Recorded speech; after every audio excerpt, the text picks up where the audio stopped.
C'est une rubrique que j'avais fait il y a quelque temps maintenant, il y a un mois ou deux. C'est les monoplaces en Formule 1 de chaque écurie, les 10 écuries du plateau 2020, Mercedes, Ferrari, Red Bull, McLaren, AlphaTauri, Racing Point, Alfa Romeo, AC Williams. J'avais fait ces 9 écuries dans un peu particulièrement, hein, pas comme là comme je vais faire. Parce que à l'époque où je l'avais fait, je n'ai pas parlé. J'ai juste mis les images les unes au bout des autres avec un petit montage facile. Bon voilà. Depuis j'ai changé. Du coup, il me restait que ça à faire. J'avais oublié de faire la Renault parce qu'elle est arrivée tardivement. Elle est arrivée quelques semaines avant l'Australie. Enfin, ce qui devait être le Grand Prix d'Australie. Donc, j'ai oublié, hein, j'ai fait des vidéos, et il y a quelques jours, je me suis dit, mais j'ai pas fait la Renault. Du coup, on va passer, j'ai fait un truc assez spécial, puisque du coup, on va parler de toutes les monoplaces, de 1977 à leur arrivée jusqu'à maintenant, 2020. Donc, on commence donc avec l'arrivée de Renault, en 1977. Avec l'écurie qui s'appelait écurie Renault Elf, avec le sponsor Elf que vous voyez là, c'est en image, là c'est la toute première Renault en Formule 1. En 1977, il y avait que un pilote, il y avait que Jean-Pierre Jabouille, c'était un Renault RS01, logiquement. Jean-Pierre Jabouille, donc bon, c'était la première année de Renault. Il a fait que quelques grands prix, hein. Il a fait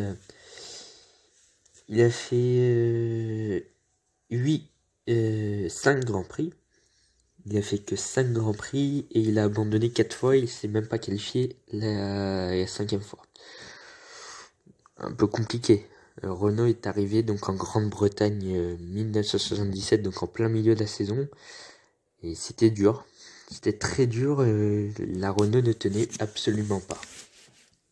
Mais elle arrivait à se qualifier quand même. L'écurie continue en 1978, assez logiquement. Toujours avec un seul pilote, hein, toujours Jean-Pierre Jabouille.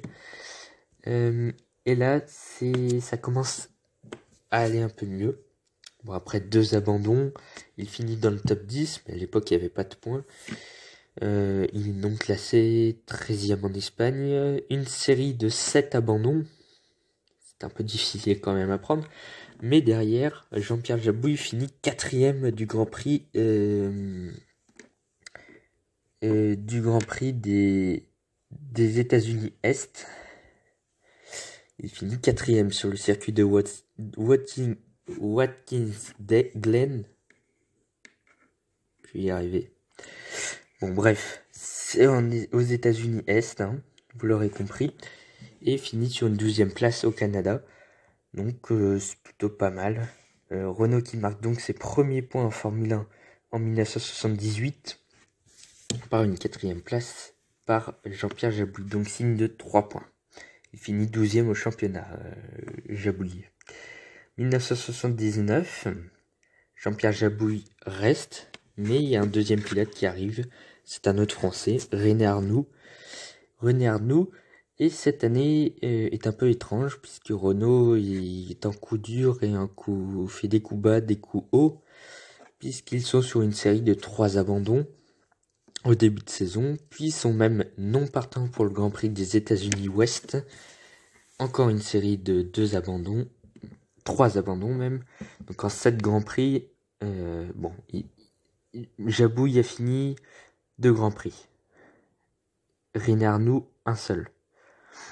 C'est un peu compliqué, en 7 Grands Prix, c'est dur. Mais au Grand Prix de France, c'est là où Renault va se révéler en remportant la toute première victoire de Renault en Formule 1. Et René Arnoux finira même sur le podium. 1er et 3e pour les 2 Renault. Et c'est là où Renault commence à être de mieux en mieux. En Grande-Bretagne, René Arnoux enchaîne sur un podium. Il finit 2e du Grand Prix. Mais après l'Allemagne, les 2 monoplaces abandonnent, mais en Autriche, René Arnoux remarque un point. Jabouille fera une série de 4 abandons de suite. René Arnoux fera également abandonnera 3 fois après cette 6e place. Et Jabouille ne finira que 14e, dernier Grand Prix où il a fini de la saison, puisqu'il abandonne 2 fois au Canada et aux États-Unis Est, qui sont les 2 derniers Grands Prix de la saison. Mais René Arnoux refait un podium, 2e pour le dernier Grand Prix de la saison, le 15e aux États-Unis Est. L'écurie marque donc 26 points. Et finalement, René Arnoux se sera mieux débrouillé que Jean-Pierre Jabouille, même si Jabouille aura donc donné la première victoire de Renault en Formule 1. L'écurie finit 12e. Et ensuite, on arrive en 1980. Les 2 pilotes sont confirmés. Abandon. Les 2 pilotes abandonnent en Argentine. Donc, problème de fiabilité forcément chez Renault encore en 4 ans. Et Jabouille abandonnera 3 fois quand René Arnoux remportera sa première victoire avec Renault au Brésil et enchaînera ensuite en Afrique du Sud. Et les 2 Renault finiront 9e et 10e aux États-Unis Est pour la 4e course. Série de 5 abandons pour Jabouille, donc beaucoup d'abandons en Formule 1 pour Jean-Pierre Jabouille chez Renault. René Arnoux, lui, finira 4e en Belgique et 5e en France. Mais les 2 monoplaces abandonneront à Monaco. En Grande-Bretagne, toujours l'abandon de Jabouille. René Arnoux est non classé. 2 abandons en Allemagne. Et la victoire de Jean-Pierre Jabouille en Autriche quand Arnoux finit 9e. Puis c'est au tour de René Arnoux de remonter sur le podium 2e quand Jean-Pierre Jabouille abandonnera 3 fois et ne participera même pas au Grand Prix des États-Unis Est. Il sera forfait. Donc le Grand Prix des Pays-Bas à 3 Grands Prix de la fin seront les derniers points de Renault de la saison.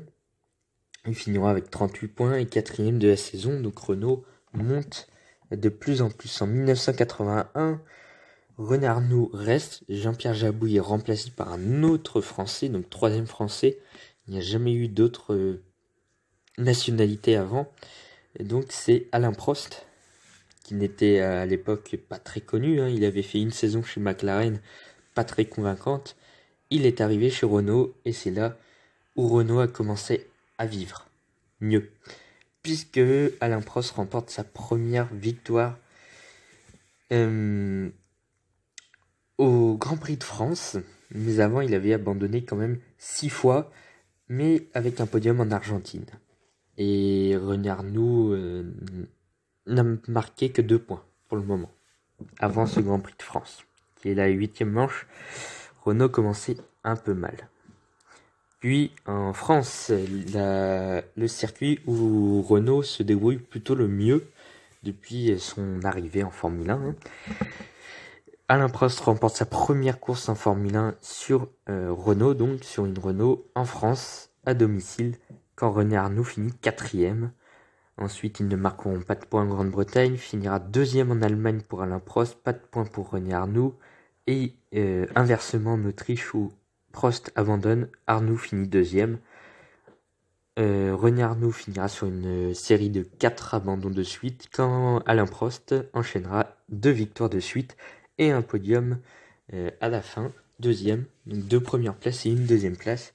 Renault marquera 54 points et finira 3e du championnat. En 1982, Prost et Arnoux sont toujours là. 4 victoires pour Renault, beaucoup d'abandons encore. Ça fait donc quand même beaucoup de victoires et Renault monte en puissance, 62 points, 3e. Et en 1983, Alain Prost reste. Eddie Cheever, l'américain, qui remplace Arnoux, ne sera pas exceptionnel, mais fera quelques podiums quand Alain Prost remportera 4 courses. Ils finissent à 79 points et finissent vice-champion du monde de Formule 1 en 1983. En 1984, ce seront 3 nouveaux pilotes, dont un Français, Patrick Tambay, Derek Warwick et Philippe Streiff, qui fera un seul Grand Prix sur 3e Renault. Donc il y aura quelques podiums, en l'occurrence 5 podiums, mais la saison est plutôt décevante pour Renault et ne finira que 5e avec 34 points Et 1985 sera la dernière année de Renault, avec toujours Patrick Tambay et Derek Warwick. Mais François Hinault sera le 3e pilote. Il ne fera qu'un Grand Prix. Mais les 3 Renault abandonneront en Allemagne. Ce qui est plutôt dur, il n'y aura que 2 podiums pour Renault. Et Renault s'achève, l'aventure Renault s'achève ici, pour le moment. Et donc reviendra qu'en 2002. 2002, retour de Renault sous le nom de 1007 Renault F1 Team, en rachetant l'écurie Benetton. Jarno Trulli et Jenson Button sont les 2 premiers pilotes de l'écurie Renault, qui commencent sur 3 abandons, mais 2 4e places et une 5e pour Button. Jarno Trulli devra atteindre le Grand Prix de Monaco, donc lors de la 7e manche de la saison, pour inscrire ses premiers points. Il enchaînera au Canada par une 6e place, Button sera 5e en Europe, 6e en France, et le meilleur Grand Prix sera en Italie, où les Renault finiront 4e et 5e. Trulli finira également une fois 5e, et Button 6e au Japon. Ils marqueront 23 points et seront tout de même 4e du championnat. Mais on peut se dire qu'il restait encore des restes de la Benetton, qui étaient plutôt pas mal. Enfin, ça commençait à couler, mais ça allait encore. 2003, les Jarno Trulli restent, et Fernando Alonso arrive donc dans l'écurie, et il aura 4 podiums et refera une victoire. Il remportera une victoire pour Renault, première victoire depuis Alain Prost au Grand Prix d'Autriche 1983. Alain Prost, donc Fernando Alonso qui s'impose en Hongrie, et Renault finit 4e du championnat. Mais c'est mieux. 2004, première année où Renault peut se battre pour le titre depuis son retour, avec Jarno Trulli et Fernando Alonso, toujours le même trio. Même si Jarno Trulli sera viré de Renault à 3 Grands Prix de la fin et sera remplacé par Jacques Villeneuve, Alonso remportera néanmoins aucune victoire. C'est Jarno Trulli qui remportera la seule victoire de Renault. Les Ferrari sont trop devant et donc monopolisent les victoires. On arrive en 2005, Fernando Alonso et donc Giancarlo Fisichella qui remplace Jarno Trulli en tant que titulaire. Et c'est Fisichella qui remporte la première course de la saison, suivi de 3 victoires pour Alonso et un podium. Premier en Europe, également en France et en Allemagne, et en Chine, les Renault s'imposent. Et c'est le triomphe donc dès le Grand Prix du Brésil, où Renault devient champion constructeur à 2 Grands Prix de la fin, 191 points, et champion donc pour la première fois. Renault est sacré en Formule 1 et récidivera en 2006 avec les mêmes pilotes, où ils remporteront 8 victoires cette année-là, 7 pour Alonso et 1 pour Fisichella. 206 points, et donc l'écurie sera championne. En 2007, c'est compliqué pour l'écurie qui se renomme ING Renault F1 Team. 1007 se retire, ING arrive, Fisichella reste, et Heikki Kovalainen remplace Fernando Alonso, parti chez McLaren. Mais il n'y aura aucun podium pour Renault. Il y aura un podium au Japon pour Heikki Kovalainen, mais ce sera le seul podium, et Renault redégringole comme à l'époque.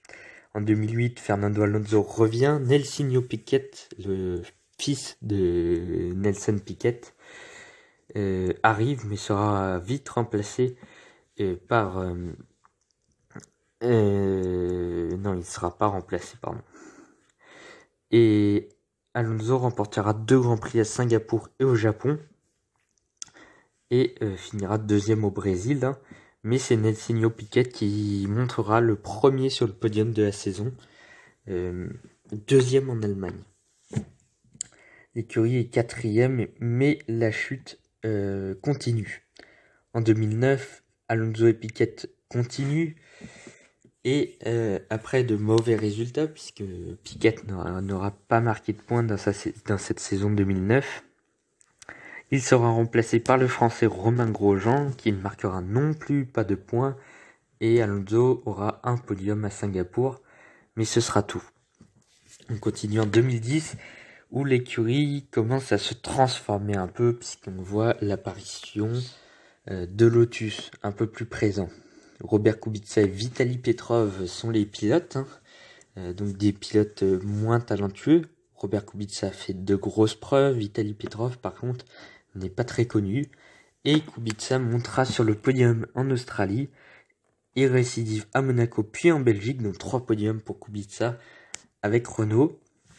L'écurie finira 5e et remontera un tout petit peu la pente. En 2011, l'écurie se nomme désormais Lotus Renault GP avec Nykelfeld et Vitaly Petrov. Nykelfeld qui sera remplacé par Bruno Senna à la mi-saison. Mais les deux pilotes auront fini sur un podium. Petrov en Australie, Heidfeld en Malaisie. Donc 2 podiums lors des premières courses, mais il n'y aura pas de suite à cela. Et Renault finira 5e du championnat et c'en sera fini puisque Lotus rachète Renault à la fin de la saison 2011. Lotus donc qui continuera de 2012 à 2015. Renault rachète à son tour Lotus et revient en 2016 sous le nom de Renault Sport Formula One Team. Et donc prendront les pilotes Kevin Magnussen et Jolyon Palmer. Ce qui est loin d'être les meilleurs pilotes du monde. Magnussen ayant fait une saison chez McLaren, plutôt moyenne on va dire, et Jolyon Palmer qui est carrément rookie. Et forcément Renault ne revient pas tout de suite, Ils attendront tout de même le 4e Grand Prix seulement pour marquer les premiers points, 6 points par Kevin Magnussen. Mais ce seront les seuls points avant d'arriver à Singapour en fin de saison pour finir 10e avec Kevin Magnussen. Et ce seront donc les seuls points de l'écurie avec tout de même 1 point pour Jolyon Palmer en Malaisie également. Donc il n'y aura pas de grosses performances pour Renault cette année-là. Renault finit donc 9e du championnat et on s'attend à 2017 que ce soit une meilleure année puisque Renault prend Nico Hülkenberg qui était avec Force India, avec Sergio Pérez depuis quelques années. Jolyon Palmer est conservé, mais ce dernier sera remplacé par Carlos Sainz en fin de saison pour faute de mauvais résultats. Nico Hülkenberg marquera au final 44 points contre 13 pour le duo Palmer-Sainz, 8 pour Palmer, 6 pour Sainz. Et l'écurie remonte tout de même au 6e rang, ce qui est plutôt très encourageant. En 2018, Hülkenberg et Sainz sont prolongés. Et là, on a une série de 8 courses dans les points qui se stoppent en Autriche, mais qui continuent ensuite pendant 3 Grands Prix.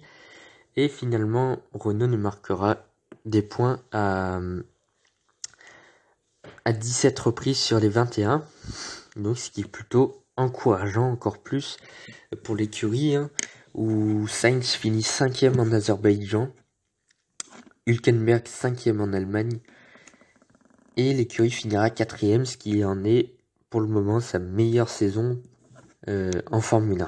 2019, Daniel Ricciardo, recrue de Red Bull, le grand pilote chez Red Bull, qui a fait une saison mauvaise chez Red Bull à cause de beaucoup d'incidents mécaniques,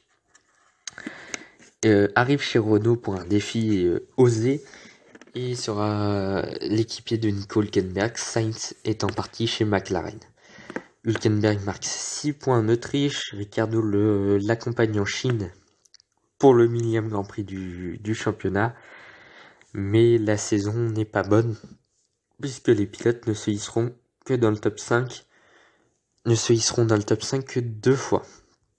Enfin, un Grand Prix, mais les 2 voitures finiront dans le top 5. Le Grand Prix d'Italie, où Ricciardo finit 4e et Hülkenberg 5e. Donc c'est la preuve que le moteur Renault marche plutôt bien et que le châssis est vraiment mauvais. Renault finit donc 5e avec 91 points, avec la disqualification au Japon, on s'en rappelle, bon, je ne vais pas revenir là-dessus.